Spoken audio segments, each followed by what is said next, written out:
말씀의 제목은 은혜 받을 기회를 꼭 잡으세요 라고 하는 제목으로 말씀을 나누기로 원합니다. 은혜를 받는 기회를 놓치지 않고 꼭 잡을 수 있길 바랍니다.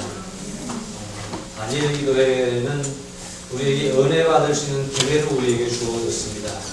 붙잡고 하나님 없이 참석해서 예비하신 은혜를 풍성하게 누릴 수 있기를 주님의 이름으로 축복합니다. 지난주에 말씀을 나누면서 그 나병 환자 10사람이 나병에 걸려서 가정과 사회와 지역에서 소외당한 가운데에서 소외당한 사람들끼리 모여 지내는 무리, 그래서 10사람이 함께 있었다라고 말씀을 드렸습니다. 그런데 그 10사람이 예수님을 만나고 예수님을 만난 이후에 치료받게 되죠.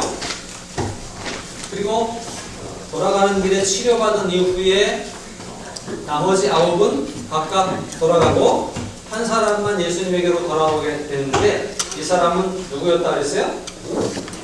특별히 사마리아인이었다라고 이렇게 말씀을 드렸습니다. 제가 지난주에 잠깐 누구한테 말씀을 드렸는데 왜 이 한 사람만 돌아오게 됐을까? 10사람이 처음에 같이 다니다가 왜 이 한 사람만 돌아오게 되었을까? 라는 생각을 성경에 써 있지는 않지만 예상해 보건대, 추측해 보건대 아마 사마리아인이었기 때문에 성전에 가서 제사장에게 몸을 보이는 일이 어려웠었기 때문이 아니었겠나 하는 생각을 할 수 있습니다. 또 한 가지는 10사람이 9사람은 다 유대인인데 이 사람은 사마리아인이었어요. 근데 같이 소외당하고 같이 나병 환자로 취급당할 때는 뭐 다 비슷하니까 뭐 유대인이냐 뭐냐 따질 수 없이 어차피 쫓겨난 사람들, 소외당한 사람들이니까 같이 있었지만 제사장에게 몸을 보이러 가는 동안에 보니까 나았거든요. 조금 전에 나병 환자였기 때문에 똑같은 사람인 줄 알았는데 낫고 보니까 똑같이 나았는데 나는 유대인이고 저 사람은 사마리아인이었기 때문에 사마리아인을 따로 떼어서 따로 움직일 수밖에 없었지 않았는가 라고 하는 추측을 해볼 수가 있습니다. 그 시대의 상황 가운데 충분히 그럴 만한 일인 거예요. 나병 환자일 때면 똑같지 뭐 너나 나나 똑같지 라고 생각했는데 나병에서 치유받고 보니까 다름이 보입니다. 저는 그 부분을 보면서 이런 생각을 했습니다. 우리가 죄인으로 있을 때는 다 죄인이니까 다 똑같은 사람인 줄 알았는데 예수 믿고 구원받고 하나님의 자녀로 딱 서서 보니까 다 똑같은 사람이 아닌 경우들이 보여지는 거예요. 그런데 이게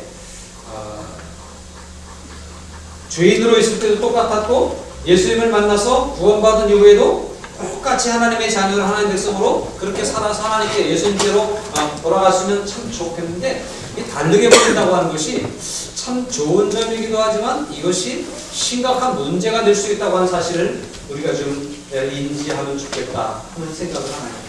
무슨 말씀이냐면 우리 좀 달라야 되겠죠. 세상 사람들과 믿는 사람은 달라야 되겠죠. 그리고 우리 안에서 나름대로의 하나님이 나를 구원해 주셨다라고 하는 선택받은 백성이라고 하는 자신감, 그리고 좀 더 나아가서 당당함, 자부심 이런 것들이 필요하겠죠. 그런데 그것 정도만 있으면 괜찮은데 예수 믿는 공동체 속에서도 잘못하면 나는 오래 믿었으니까 라고 하는 우월감에 빠지게 됩니다. 나는 직분이 이런 직분이니까 라고 하는 교만함에 빠지게 되고 이렇게 돼서 똑같은 교회 공동체 안에서 차별을 두려고 하는 생각이 있다고 한다면 마치 10명의 문둥병, 나병 환자들 가운데에서 유대인과 사마리아인이 구분될 수밖에 없었던 것 같은 그러한 일들이 오늘 교회 공동체 안에서 일어날 수도 있는 일이다라고 하는 것입니다. 여러분 어느 자리에 있습니까? 내가 직분이 있기 때문에 우월감에 빠져 있습니까? 내가 예수 믿은 지 오래됐기 때문에 당당하고 자신만만한 가운데 있습니까? 그런 것 때문에 교만하고 우월감에 빠져 있고 자기중심주의로 빠져들어가게 된다고 한다면 그것은 심각한 문제가 아닐 수 없을 것입니다. 은혜 받기 전에도 죄인으로서 똑같았지만 은혜 받은 이후에 또 역시 같이 은혜 받는 사람들끼리 다 똑같다라고 하는 생각을 가질 수 있는, 그래서 아름다운 공동체성을 이루어갈 수 있는 그런 우리들이 되면 좋겠습니다. 여러분, 오래 예수를 믿고 또 그 직분을, 큰 직분을 감당하고 있는 사람이나 오늘 처음 주님의 은혜를 알고 주님 앞에 나와서 처음 교회 발을 디딘 사람이나 하나님 앞에 선 똑같은 사람이라고 하는 사실을 우리는 깨달아야 되겠어요. 물론 사명을 감당함에 있어서 감당해야 될 사역에 있어서는 다를 수 있고 차이가 있을 수 있어요. 차별이 아니라 차이가 있을 수 있어요. 목회자가 하는 사명이 있고 성도들이 감당하는 사명이 있는 거예요. 우리 학생들도 나름대로의 사명이 있잖아요. 저는 우리 학생들이 이렇게 반주로 또 예배를 준비하면서 수고하는 모습을 굉장히 귀하게 여깁니다. 그런데 거기에다 조금 더 보태서 이 귀한 사명을 하나님이 내게 맡기신 사명으로 여겨서 성실하게 신실하게 감당할 수 있으면 좋겠다라는 생각을 해요. 해도 되고 안 해도 되고 대충 때우는 것으로 끝나는 것이 아니라 정말 기도하는 마음으로 이 사명을 감당하면 좋겠다라는 생각을 가끔 합니다. 마치 설교자가 설교를 위해서 마음을 졸이고 예배를, 이 설교, 예배의 한 부분이잖아요. 설교로 이 예배의 한 부분을 감당하기 위해서 준비하고 마음 졸이는 것만큼이나 반주로 또는 영상으로 또는 다양한 섬김으로 예배를 돕는 이들이 이 예배를 예배되게 하기 위해서 정말 중요한 자리를 차지하고 있고 소중한 것이기에 그래서 사명으로 여기면서 잘 감당하면 좋겠다, 그런 생각을 해요. 영상을 찍으면서 카메라 설치해놨으니까 찍겠지, 그리고 나는 딴짓하다가 끝날 때 걷어가면 되겠지, 이렇게 생각하면 안 되고 그 영상을 찍으면서도 순간순간 신경 쓰고 또 예배에 집중할 수 있는 그런 모습들. 네? 반주하고 반주 끝났으니까 지금은 끝나는 시간이니까 그리고 다른 생각하거나 예배 전에 시작하기 전까지 반주자가 예배를 잘 준비하고 그러다 예배를 드려야 되는데 핸드폰으로 이러다가 예배 땡 하는 예배 시작하고 그런 모습들보다는 좀 더 준비된 모습이 좋겠다 하는 생각을 합니다. 왜냐하면 우리는 모두가 주님 앞에 똑같은 사람들이기 때문에 그래요. 사역자도 사역의 부분이 다르지만 다 똑같은 사역자고 다 하나님의 신실한 일꾼들입니다. 그러므로 차별이 있는 것이 아니라 약간의 그 어떤 직분상의 차이가 있고 그렇지만 똑같은 이들이다라고 하는 생각을 가지고 있습니다. 교회에서 목사는 귀하고 초신자는 귀하지 않은 게 아니라 모두가 다 똑같이 귀한 존재이고 가끔 저렇게 혜린이가 찡찡거리고 시끄럽게 하고 그러지만 그래도 하나님 앞에서 귀한 존재라고 하는 사실입니다. 혜린이가 귀하다니까 아멘 크게 하시네요. 목사도 귀하죠. 자, 이 똑같은 상태에 있다고 하는 사실을 우리는 잘 기억해야 돼요. 근데 나도 모르게 열심히 신앙생활하고 열심히 적극적으로 하다 보면 내가 어느 정도 자리를 차지하게 되고 위치를 차지하게 됨으로 말미암아 내가 저 사람들보다 다르다라고 하는 그런 오만함에 빠질 수 있는 그런 상태에 있다라고 하는 거예요. 이게 우리가 가지고 있는 죄인의 속성인지도 몰라요. 그러나 이런 것들을 늘 회개하면서 혹시 내가 조금 거만하게 행동하진 않았는가, 혹시 내 마음 가운데 좀 우쭐한 마음은 있지 않은가를 늘 체크하고 점검하면서 하나님 앞에 겸손하기를 힘쓰는 우리 모두가 되면 좋겠습니다. 오늘 우리는 14장에서 말씀을 봤습니다. 14장의 말씀은 이런 배경을 가지고 있습니다. 어떤 상황이냐면 안식일 날 회당에서 예배를 드리고 나서 회당 예배가 끝난 이후에 이제 한 바리새인의 집에서 잔치를 여는 거예요. 잔치라기보다는 이제 그 회당 예배에 참석한 사람들을 식사 초대를 해서 섬기는 거예요. 우리 교회가 언제 같이 식사를 하며 섬길 수 있을까 기대하고 있습니다만 굉장히 중요한 일이잖아요. 예배를 마친 후에 함께 식사를 나누고 교제하는 것 굉장히 중요한 일이고 돌아가면서 아마 이렇게 할 수 있었던 것 같아요. 물론 가난한 사람은 할 수 없었겠죠. 좀 여유 있고 넉넉하고 그 회당에서 어느 정도 위치를 차지하고 있는 사람들이 아마 돌아가면서 감당했을 거예요. 거기는 모든 사람들, 가난한 사람까지도 다 동참할 수 있는 그런 기회들이 되었었습니다. 그래서 이런 섬김들이 이루어지게 이것이 굉장한 미덕이었고 은혜 가운데 진행이 되어져 가고 있었습니다. 그런데 참 아름다운 풍습임에도 불구하고 이것이 어느 순간 이제는 조금 그 가운데서 뭐랄까 이렇게 차별이 이루어지는 그러한 일들이 보이게 되었던 것이요. 뭐든지 참 좋은 것이지만 이게 타성에 젖어버리면 이 잘못된 오류를 범하는 실수를 범하는 그러한 일들이 계속 생겨날 수 있습니다. 그래서 계속해서 또 개혁되어져야 되고 개혁되어져야 됩니다. 사실은 10월 말은 종교개혁일입니다. 10월 말이 종교개혁일이에요. 1517년 마틴 루터의 종교개혁이 있었던 날, 그 시발점이 됐고 종교개혁 기념일로 지키고 있는 날입니다. 그런데 이 개혁이라고 하는 것은 지금부터 500년 전에 일어난 개혁이 아니라 그 개혁은 계속되어져야 된다는 거예요. 참 교회가 괜찮은 공동체인데 그냥 괜찮다라고 생각하고 그냥 막연하게 지나가다 보면 타성에 젖어서 썩어 문드러지게 되어져 있는 거죠. 그래서 개혁이 돼야 됩니다.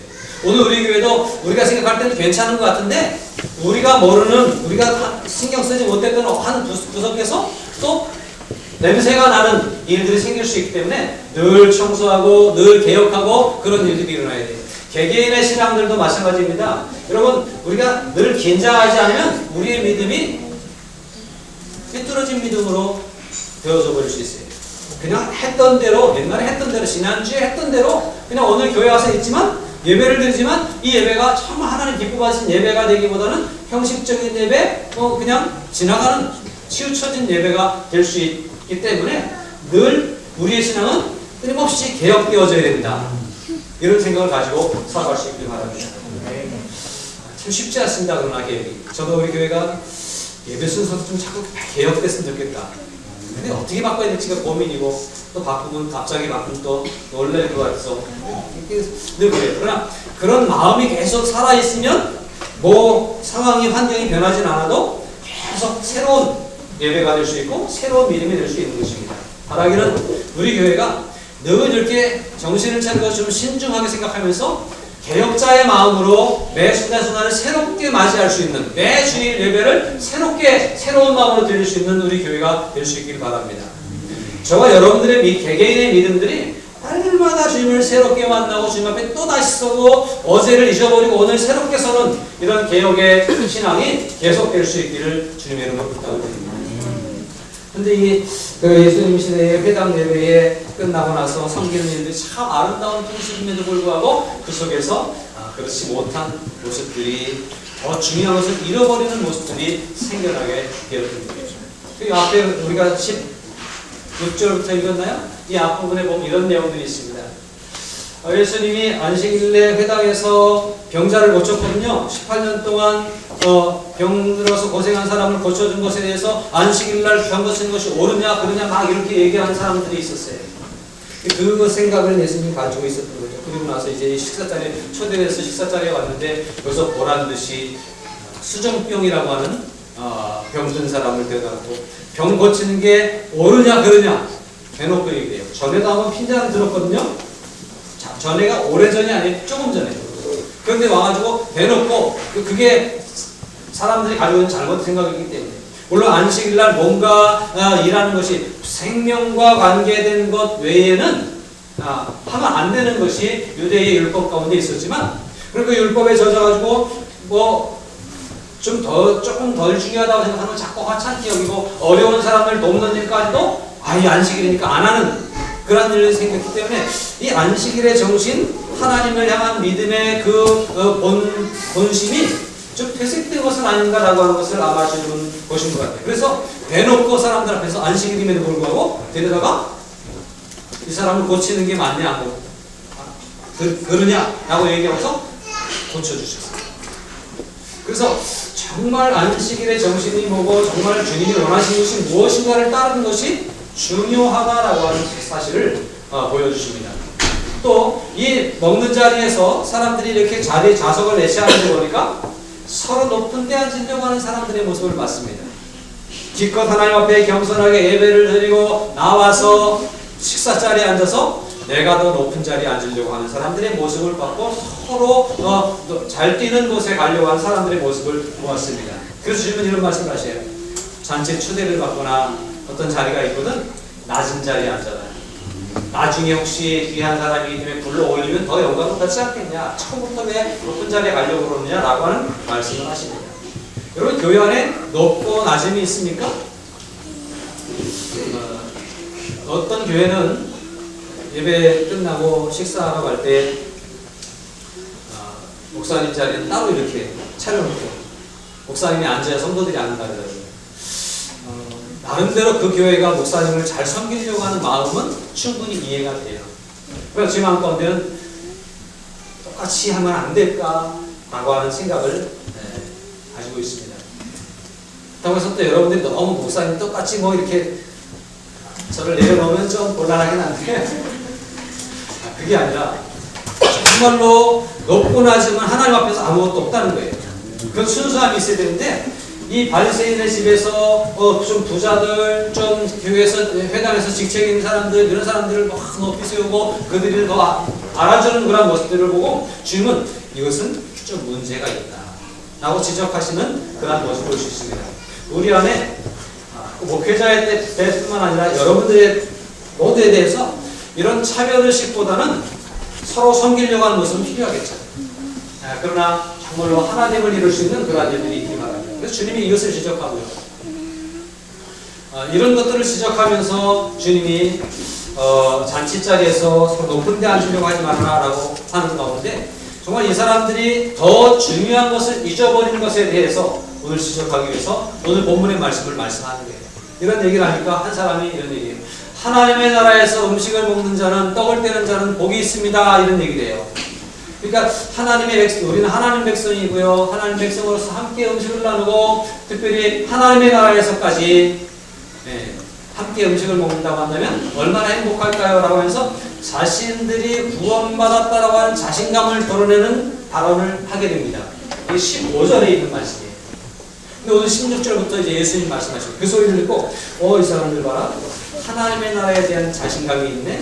믿음의 확신이 있다고 하는 건 굉장히 중요한 겁니다. 그러나 그 믿음의 확신만큼 그들의 삶이나 생각이나 모든 삶의 관점이 합당해야 되는데 다 마음은 흐트러져 있고 생활 방식은 그래서 자기들의 우월감을 드러내면서 살아가고 있으면서 하나님의 나라에 대한 확신을 가지고 있다고 한다면 믿음과 삶이 이게 일치가 돼야 되는데 따로따로 있다고 한다면 이건 문제가 된다고 하는 것을 주님은 지적하시기 위해서 오늘 이 말씀을 하시고 있다고 하는 사실입니다. 그래서 이제 오늘 본문의 말씀은 이렇게 시작을 하죠.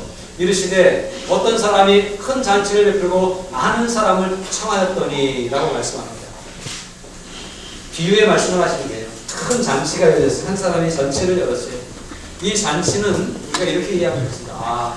주님께서 우리를 위해 베풀어 놓으신 잔치구나. 이 잔치는 은혜의 잔치구나. 이 잔치는 구원의 잔치구나. 이렇게 기본적으로 이해를 하시면 좋겠습니다. 어떤 사람은 주님이신데 주님이 우리를 위해서 구원의 잔치를 열어놓으셨고 우리에게 구원의 선물을 주시기 위해서 우리를 초청하시는 이러한 잔치가 열렸다라고 하는 사실이에요. 이 잔치 앞에 우리가 겸손하게 참여하고 은혜를 사모하며 참여하면 구원이 그들의 것이 될 것입니다. 그러나 이 잔치를 소홀히 여기는 일이 있는 사람들이 있다라고 하는 거예요. 그러면 이들이 잔치를 열어놓고 사람들을 청합니다. 잔치할 시각이 되어서 그 청하였던 자들에게 종을 보내어 이르되 오소서 모든 것이 준비되었나이다. 잔치가 완벽하게 준비됐으니까 오십시오라고 초청을 합니다. 그런데 이렇게 청하면 와야죠. 그런데 다 일치하게 어떻게 합니까? 사양합니다. 한 사람은 뭐라고 합니까? 나는 밭을 샀는데 밭에 좀 나가서 일을 해야 된다. 지금 바쁜 이철에 일을 좀 해야 되겠다. 그래서 청하건대 나를 양해하도록 하라. 그러면서 양해를 구하면서 사양을 했습니다. 두 번째 사람은 또 한 사람은 이르되 나는 소 5겨리를 샀으니 시험하러 가니 청컨대 나를 양해하도록 하라. 소 5겨리를 샀다. 보통 겨리라고 하는 것은 두루마리 한 쌍을 겨리라고 해요. 보통 이스라엘 사람들이 한 겨리, 2겨리 정도로 밭을 갈아요. 근데 이 사람 5겨리를 산 정도 보면 굉장히 부자고 넉넉한 사람이에요. 그리고 소를 살 때에 따져보고 샀으니까 일단 사놓고 살피는 게 맞는 거예요. 충분히 일을 잘할 수 있는 살펴보고 샀을 거예요. 그럼에도 불구하고 또 그것에 신경을 써서 소를 살펴봐야 되기 때문에 잔치에 못 오겠다라고 사용합니다. 이 형식은 청컨대 나를 양해하도록 하라라고 아주 정중하게 사용하는 형식을 취하지만 이 잔치에 와야 될 사람이 안 오고 있는 거예요. 다른 이유들 때문에. 또 한 사람은 어떻게 합니까? 나는 장가 들었으니 그러므로 가지 못하겠노라. 장가 들었다고 못 가? 이건 뭘 근거로 하고 있냐면요.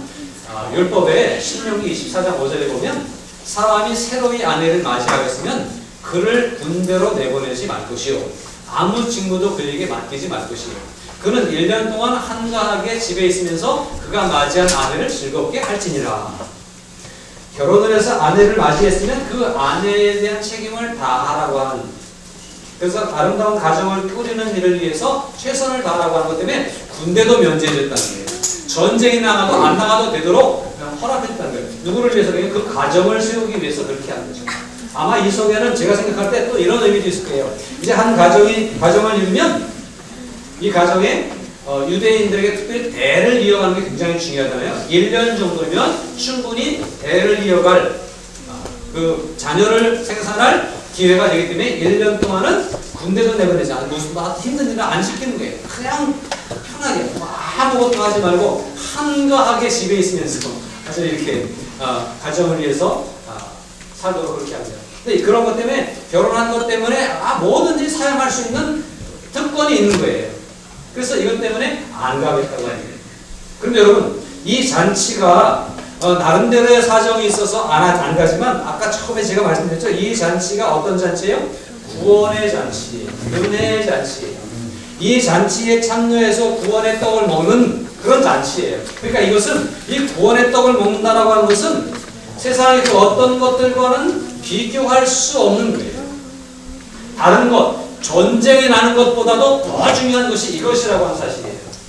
장가들어서 전쟁에도 면제될 만큼의 위치에 있고 특권이 있지만, 그러나 이 구원의 잔치에는 참여하는 것이 맞다라고 하는 사실이죠. 이 정중하게 사용하는 이 소리를 듣고 종들이 와서 주인에게 얘기를 합니다. 종이 돌아와 주인에게 그대로 구하니 이 집주인이 뭐 했어요? 어떻게 했어요? 노했습니다. 노발대발합니다. 아니, 잔치에 뭐 올 수도 있고 못 올 수도 있지. 우린 이렇게 생각하지 않습니까? 여러분 청첩장 받으면 다 가십니까? 요즘 코로나 때문에 다 안 가시죠? 그러나 코로나가 아니어도 갈 수도 있고 못 갈 수도 있는 건데 바쁜 일이 생기면 못 가잖아요? 뭐 세상 잔치는 그렇습니다만 유대인들의 잔치 풍습은 좀 다른데요. 이 주인이 이들이 오지 않은 것에 대해서 그냥 정중하게 사양한 거예요. 싫어가 아니라 정중하게 양해해달라고 부탁을 한 거잖아요. 그럼에도 불구하고 노발대발했던 데는 이유가 있습니다. 그 이유가 뭐냐면요. 앞에 있었던 17절인데 잔치할 시각에 그 청하였던 자들에게 종을 보내어 이르되 오소서 모든 것이 준비되었나이다. 초청을 2번을 한 거예요. 그 청하였던 자들, 이미 이전에 충분히 초청을 했고 잔치를 열 테니까 그때 꼭 참여하라고 그들이 참석하겠다는 약속을 받아놓은 거예요. 그리고 이 잔치는 누구를 위해 준비된 거냐면 그 사람들에게 잘 대접하게 그 사람들을 위해 준비된 잔치예요. 그런데 그 사람들이 오겠다고 해서 준비를 했는데 당일이 돼서 이제 그날입니다. 그리고 보냈더니 못 오겠다고 하는 거예요. 그러니까 주인의 입장에서 화가 날 수가 없어요. 이해가 되십니까? 그냥 말이 되고 안 한다는 무작위로 우리나라 청첩장 100장, 200장 돌리듯이 막 돌린 게 아니라 미리 올만한 사람들에게 약속을 받아놓고 미리 그들에게 승낙을 받는데 안 온다는 거예요. 이런 상황이니까 주인이 노할 수밖에 없다고 하는 얘기입니다. 이 말씀을 하시는 예수님은 의도가 뭐냐면 하나님께서 유대인들을 먼저 부르셨죠. 그리고 그 유대인들을 먼저 부르셨고 이제 오늘 예수님이 오셔서 구원의 말씀을 선포하고 계시는 거예요. 근데 먼저 먼저 선택받았던 유대인들이 이 예수님이 구원의 말씀을 선포하는 이 초청의 자리에 기꺼이 응해야 되는데 오지 않는 거예요. 자기들만의 우월감, 특권의식을 가지고 자기 자리를 지키고 있으면서 예수님의 자리로 오지 않는, 겸손하게 나오지 않는 그 모습 속에서 예수님은 그들을 지적하고 있는 거예요. 오늘로 말하면 오늘 먼저 믿은 우리들은 이미 구원받은 백성이라고 하나님의 백성이 되었다라고 자부하지만 주님이 베풀어 놓으신 구원의 자리에 은혜의 자리에 사모하는 마음으로 참여하는 것이 당연하고 그들을 위해서 준비된 잔치인데 나는 안 가도 돼 라고 생각하면서 참여 안 하는 것은 옳은 길은 아니다. 주인이 노하실 만한 일이다 라고 하는 그런 말씀입니다. 그래서 미리 청해서 그들을 위해서 자리를 다 준비해 놨는데도 오지 않는 일 때문에 주인이 노할 수밖에 없었다라고 하는 것. 충분한 그들의 사정이 있고 이유가 있지만 그 사정과 이 구원과 구원의 은혜와는 바꿀 수 있는 게 아니라고 하는 사실이에요. 그래서 오늘 주인이 노랬다고 하는 겁니다. 밭을 사서 나가는 것은 사업상 바쁜 사람들, 오늘날 시대에 사업상 바쁜 사람들을 생각해 볼 수 있을 것 같아요. 소 5개월을 사가지고 시험해 보려고 한 사람들은 그러죠? 새 물건을 좀 구입해 놓고 이거 좀 애지중지하는 그런 사람들이 아닌가. 저희도 어제 냉장고 과장에 가서 냉장고를 새로 샀는데 냉장고 너무 쓰다듬을까 봐 걱정이 되긴 해요. 뭔가 새로운 걸 사면 좀 쓰다듬고 신경이 쓰이고 관심이 가고 그러잖아요. 그러나 그것보다 더 중요한 것이 하나님 앞에 서는 것, 은혜의 자리에 서는 것, 그런 것들이라고 합니다. 공부하느라고 바빠도 하나님이 부르신 자리에 먼저 나올 수 있어요. 시험이 코앞에 있어도 은혜 받는 자리에 먼저 설 수 있는 그러한 일들이 있어야 될 것입니다. 그것 또한 일이 아니라 군대를 면제받을 만한 정당한 사유가 있을지라도 은혜 받는 자리에는 그리고 구원의 복음이 선포되는 자리에는 함께 해야 된다라고 합니다. 그래서 이 주인이 도발대발하면서 실망을 한 것을 볼 수 있습니다. 예수님은 그들의 생각 속에 이 겉으로 드러난 특권 의식과 속에 있는 그들의 삐뚤어진 마음을 다르게 보신 거죠. 마가복음 7장 6절에서 지적을 하는데 이르시되 이사야가 너희 외식하는 자에 대하여 잘 예언하였도다. 이사야의 예언을 끌어들여서 기록하였을 때 이 백성이 입술로는 나를 공경하되 마음은 내게서 멀도다. 믿는 사람 같아요. 열심히 하는 사람 같아요. 그런데 중요한 게 없어요.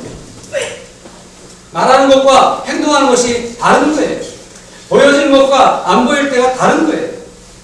그런 믿음이 아니라 정말로 말과 행동이 일치하는 믿음으로 믿음의 경험과 그 다음에 오늘의 현상이 똑같은 그런 믿음이 될 수 있어야 될 것입니다. 또 디도서에서는 1장 16절에서 그들이 하나님을 시인하나 입으로는 하나님을 시인하나 행위로는 부인하니 가증한 자요 복종하지 아니하는 자요 모든 선한 일을 버리는 자이다. 입으로는 시인하지만 행위로는 부인하는 거예요. 앞에서는 아멘도 하는데 뒤에서는 순종을 안 하는 거예요. 아멘이라고 하는 얘기는 네 맞습니다. 제가 그렇게 살겠습니다. 라고 하는 거잖아요. 근데 현실에 딱 부딪히면 오늘 돈이 얼마인데 현실에 딱 부딪히면 오늘 바쁜데 이런 일들이 되는 거예요. 그러나 그 돈의 가치가 그 바쁜 일이 구원과 바꿀 수 있는 것은 안 된다라고 하는 사실이죠. 여러분 오늘 주님이 하시는 이 말씀을 잘 귀 기울여 듣고 마음에 새길 수 있어야 되겠습니다. 오늘 본문의 21절에 보니까 주인이 이제는 그 자리는 준비해놨잖아요. 그런데 이 사람들이 먼저 부름받은 사람들이 안 오는 거예요. 노발대발하면서 그들에게서 내려놓고 대상이 바뀌어져 가는 거예요. 이 자리는 이미 준비된 거예요. 다른 사람들을 채웁니다. 그러면서 종이 돌아와 주인에게 그대로 구하니 이에 집주인이 노하여 그 종에게 이르되 빨리 시내의 거리와 골목으로 나가서 가난한 자들과 몸 불편한 자들과 맹인들과 저는 자들을 데려오라. 이 사람들은 처음엔 부름 받았어요? 못 받았어요? 안 부른 사람들이에요. 제외됐던 사람들이에요. 기득권자들, 또 괜찮은 사람들, 나와 정확 친분이 있는 사람들, 이런 사람들만 불렀었어요. 그런데 그들은 이제 안 오니까 제외시키고 아무나 부르는 거예요. 시내에 가서 거리와 골목으로 다니면서 사람들을 부르는 거예요. 가난한 자들, 몸 불편한 자들, 맹인들, 저는 자들, 다 여기저기 소외됐던 사람들을 다 부릅니다. 또 13절에서는 종에게 이르되 길과 산울타리가로 나가서 아직도 자리가 비었으니까 길로 나가서 산울타리가로 나가서 그 얘기는 성 내가 아니라 성 밖에까지 가서 사람들을 데려다가 이 자리를 채우라고 그렇게 말씀합니다. 여러분, 이렇게 해서 그 자리를 채우는 그 주인의 모습을 보면서 먼저 은혜의 자리에 초청을 받은 사람들이 그 은혜에 초청을 받은 것을 소홀히 여기고 귀하게 여기지 못함으로 말미암아 제외되고 다른 사람들이 그 은혜를 차지하게 되는구나 라고 하는 생각을 하면서, 그것도 그 사람들을 생각하면 감사한 일이지만 내게 먼저 기회가 주어졌는데 내가 쉽게 생각해서 이 은혜를 차버리고 다른 사람에게 빼앗기는 일이 생기면 안 되겠다라고 하는 생각을 우리가 했으면 좋겠습니다. 앞에서 정중하게 사용했지만 유대인들의 사고 속에는 이 청함받은 자리에 오지 않은 것은 관계의 단절을 의미하는 것과도 같아요. 또 심지어는 선전포고라고도 생각했다고 해요. 선전포고. 당신과 나는 이제 상관없어요 정도가 아니라 나는 당신과 한번 해볼 만한, 싸워볼 만한 사람이다. 이 비슷한 구절이 마태복음에도 있는데 어떻게 했는지 아십니까? 주인이 군대를 보내갖고, 거긴 주인이 아니라 임금이에요. 군대를 보내갖고 진멸시켜요. 왜냐하면 안 오니까. 안 온 걸 뭐라고 했다면 선전포고라고 생각했습니다. 관계의 단절이라고 생각했습니다. 가서 진멸시키는 그런 모습을 볼 수 있습니다. 그만큼 이게 중요하다고 하는 거예요. 하나님이 우리에게 베풀어주신 이 구원의 자리, 은혜의 자리가 얼마나 중요한지를 알아서 이것을 놓치지 않기를 위해서, 여기서 외면당하지 않기를 위해서, 이 자리를 다른 사람에게 빼앗기지 않기를 위해서 최선을 다할 수 있는 그런 우리들의 삶이 될 수 있기를 바랍니다. 오늘 이 말씀을 선포하시는 이 바리새인의 집에 그 잔치 자리에서 기득권을 주장하고 그 다음에 자기들의 우월감에 빠져서 우리는 이미 구원받은 사람이다, 이미 우리는 하나님 백성이 되었다라고 자부하면서, 말로는 그렇게 생각하면서 말하면서 행동으로는 그렇게 살지 못하는 그들을 오늘 주님은 지적하고 있습니다. 오늘 우리들의 믿음도 내가 생각하는 것만큼, 내가 말하는 것만큼 행동할 수 있는 그러한 믿음이 될 수 있기를 바랍니다. 모든 자리에 적극적으로 동참하면서 은혜를 사모할 수 있는 그런 우리들이 될 수 있기를 바랍니다. 청하였던 자들이 바뀌어져 가는 거예요. 원래 청하였던 자들이 아니라 이제는 시내와 거리와 골목으로, 그리고 산 밖으로, 산울타리가로 길로 나가서 사람들을 여기다 채우는 주인의 그 생각을 보고, 우리 아니어도 얼마든지 주님은 다른 사람들을 채울 수 있어요. 그런데 우리를 먼저 부르신 것이 얼마나 감사한 일이에요. 그 감사함을 따라서 감사함을 고백하면서 주님 앞에, 주님의 부르심 앞에 응할 수 있는 우리 모두가 될 수 있길 바랍니다. 24절에 보니까 이렇게 결론을 짓습니다. 내가 너희에게 말하노니 전에 청하였던 그 사람들은 하나도 내 잔치를 맛보지 못하리라 하였다 하시니라. 먼저 부름받은 사람들은 하나도 부름을 받지 못해서 잔치를 맛보지 못해. 먼저 선택받았는데, 먼저 부름받았는데, 오늘 우리가 예수 믿는 자리에 서게 되었는데 우리가 겸손하지 않으면, 우리가 더 적극적이지 않으면 그 잔치를, 그 진짜 주님의 부름의 구원의 떡을 맛보지 못하는 일이 생길 수도 있다라고 하는 거예요. 평생 교회 다녔는데, 평생 예수 믿는다고 했는데 구원의 떡을 먹지 못하는 불행한 일도 우리 가운데 생길 수가 있다라고 하는 것이죠.